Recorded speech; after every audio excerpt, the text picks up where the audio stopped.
নমস্কার বন্ধুরা, কেমন আছেন আপনারা? আশা করছি ভালো আছেন, সুস্থ আছেন। শীত তো চলেই এলো। শীতের মরশুমে একটি মিক্স সবজি রেসিপি নিয়ে চলে এলাম। এই রেসিপিটি ভাত, রুটি, লুচির সাথে খেতে খুবই ভালো লাগে।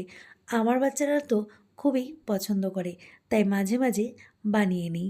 একবার আপনারাও বাড়িতে বানান। আশা করছি আপনার এবং আপনার পরিবারের সকলেরই খুবই ভালো লাগবে। নতুন সাথে রান্না বান্নাতে সবাইকে স্বাগত জানিয়ে রেসিপিটি শুরু করছি। এখানে আমি কয়েকটি সবজি কেটে নিয়েছি: বাঁধাকপি, আলু, কুমড়ো, গাজর, আর নিয়েছি কিছু পরিমাণ সয়াবিন আর মটর ডাল। মটর ডালটা আমি 1 ঘন্টা আগে ভিজিয়ে রেখেছিলাম, আর সয়াবিনগুলো আধা ঘন্টা আগে ভিজিয়ে রেখেছিলাম। তারপর জল চিপে নিয়ে নিয়েছি। এবার কড়াতে তেল গরম হয়ে গেলে আলুগুলো দিয়ে দিলাম। আলুগুলো একটু ভেজে নিয়ে তারপরে দিয়ে দিলাম 5 ফোড়ন, একটা তেজপাতা আর শুকনো লঙ্কা দিয়ে এগুলোকে একটুখানি ভেজে নিলাম। এবার দেব গাজর আর কুমড়ো, এগুলোকে একটু নেড়ে চেড়ে ভেজে নেব।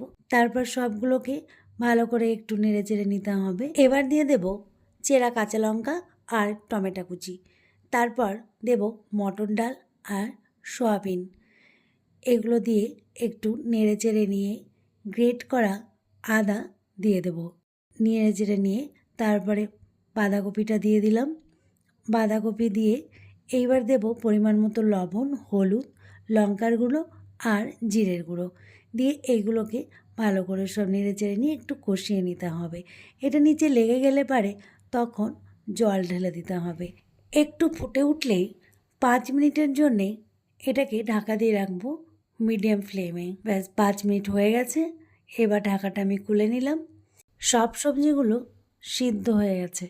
এইবার এর মধ্যে দিয়ে দেব 1 চা চামচ চিনি, কিছু পরিমাণ ধনেপাতা কুচি আর 1 চামচ ঘি দিয়ে দিলাম। এরপর দিয়ে দেব হাফ চা চামচ গরম মশলার গুঁড়ো। তাহলে আপনারা এইভাবে বাড়িতে রেসিপিটা বানিয়ে নিন আর খেয়ে দেখুন কেমন লাগলো। অবশ্যই কমেন্ট করবেন। যদি ভিডিওটা ভালো লাগে তাহলে একটা লাইক করবেন আর আমার পাশে থাকবেন।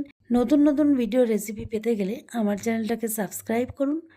আবার ফিরে আসবো নতুন কোনো রেসিপির ভিডিও নিয়ে। ততক্ষণ সুস্থ থাকুন, ভালো থাকুন।